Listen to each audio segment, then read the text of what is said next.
kayak bung ada bung. Perlu diedit. Hah? Perlu diedit. Enggak.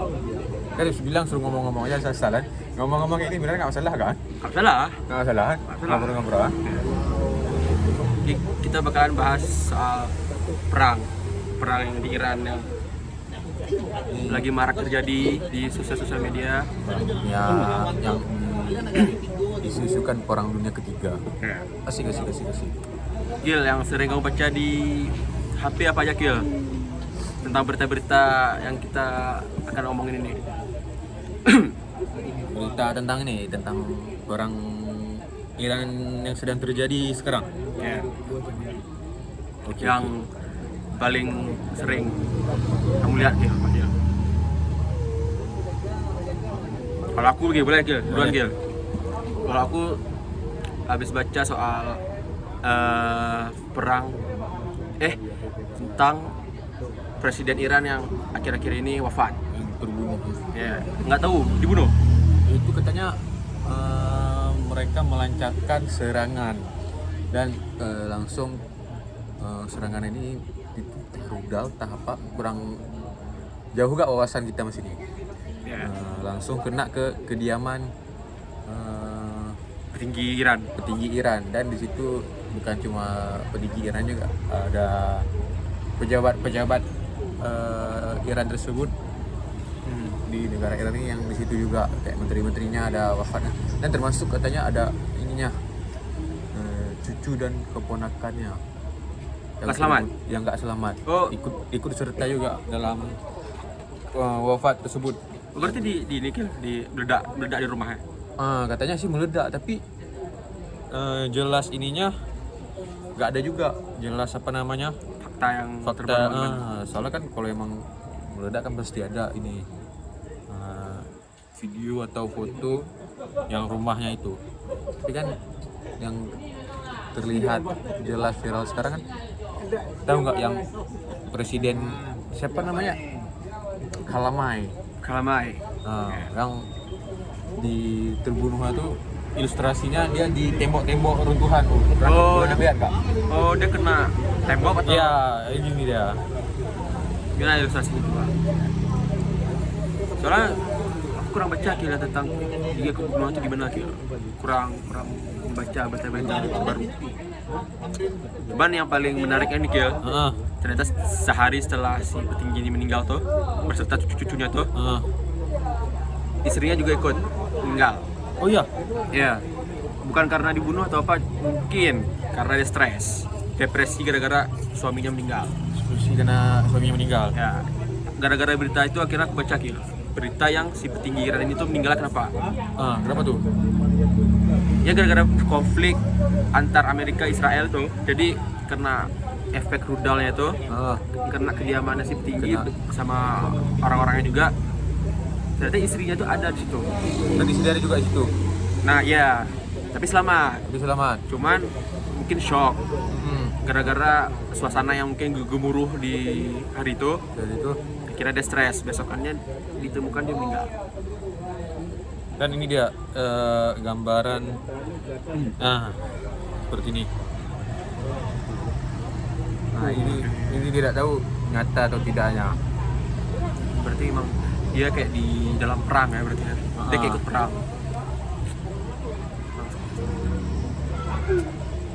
Jadi lagi?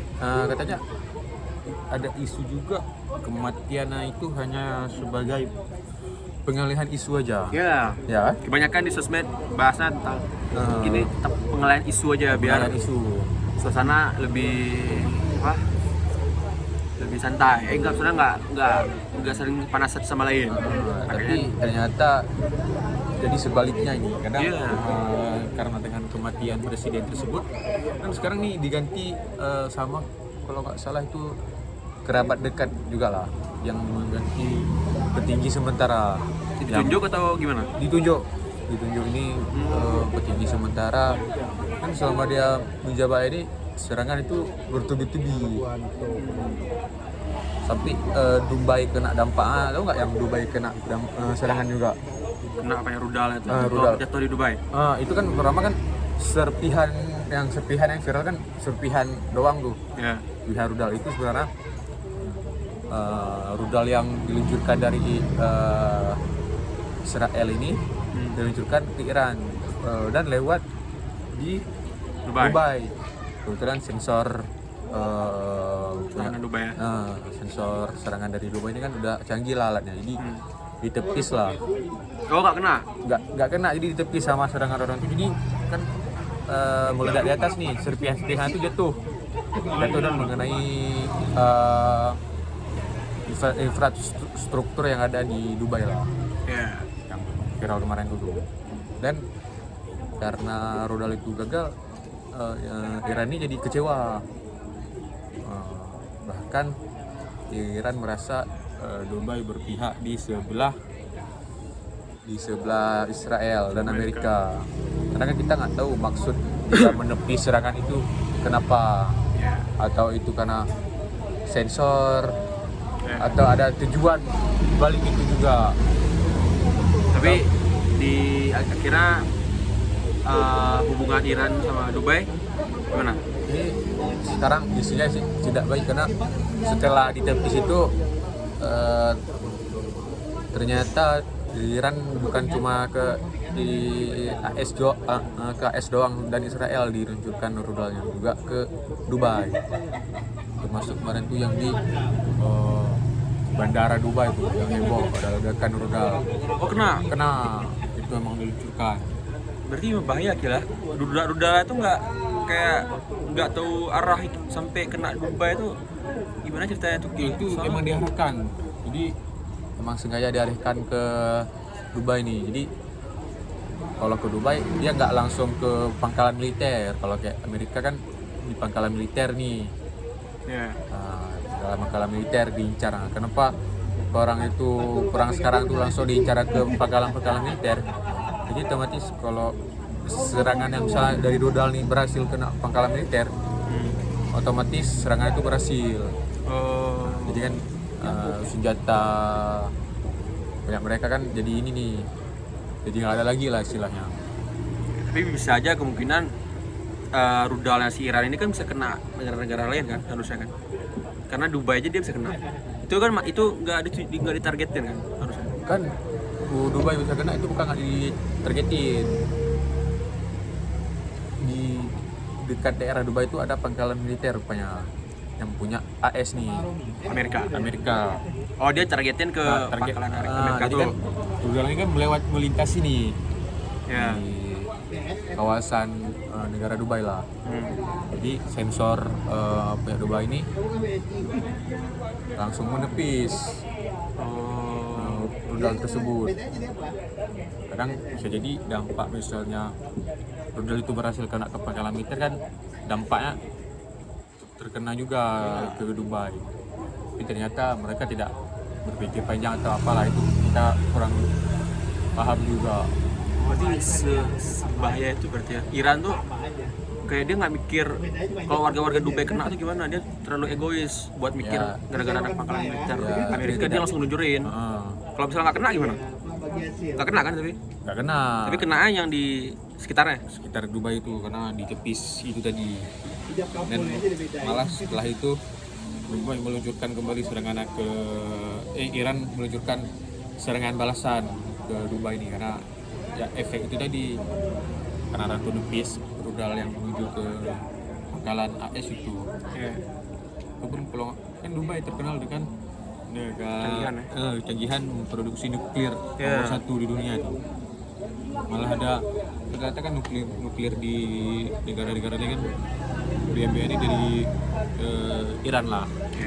Makanya ditepis lah tuh akhirnya serangan-serangan Iran. Malah ada saya baca di berita kayak gitu, Iran meluncurkan serangan menggunakan drone abal-abal.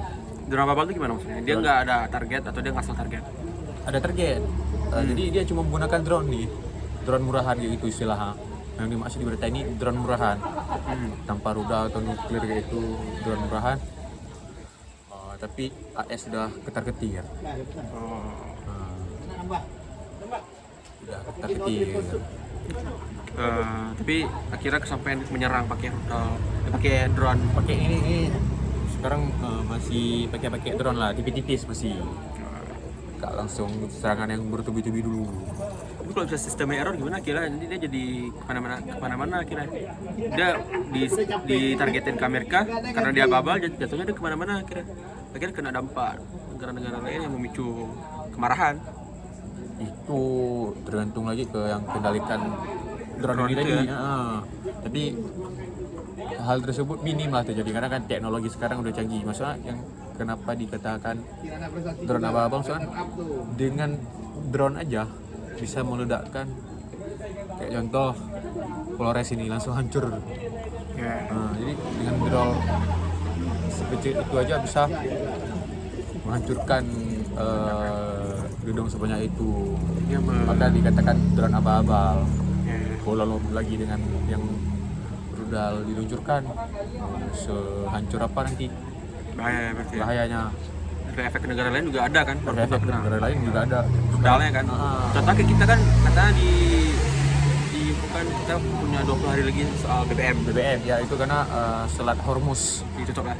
Nah, Selat Hormuz itu YouTube. Selat Hormuz itu adalah selat yang dimana Pusat pengiriman pusat bahan bakar minyak terbesar. Jadi di perairan Selat Hormuz itu semua terjadinya ekspor impor di laut tersebut sangat padat. Kira membuat negara-negara susah. Jadi itu masuk ke wilayah Iran. Jadi Iran punya kekuasaan untuk menutupnya. Dan sekarang siapapun yang melintasi yang tidak ikut negara manapun lah nih yang melintasi Selat Hormuz akan dibombardir juga katanya. Itu kan termasuk wilayah Iran. Tapi kan lumayan berdampak yang negara-negara yang gak salah kan. Kayak Indonesia kan kira kita kesusahan BBM nih 20 hari.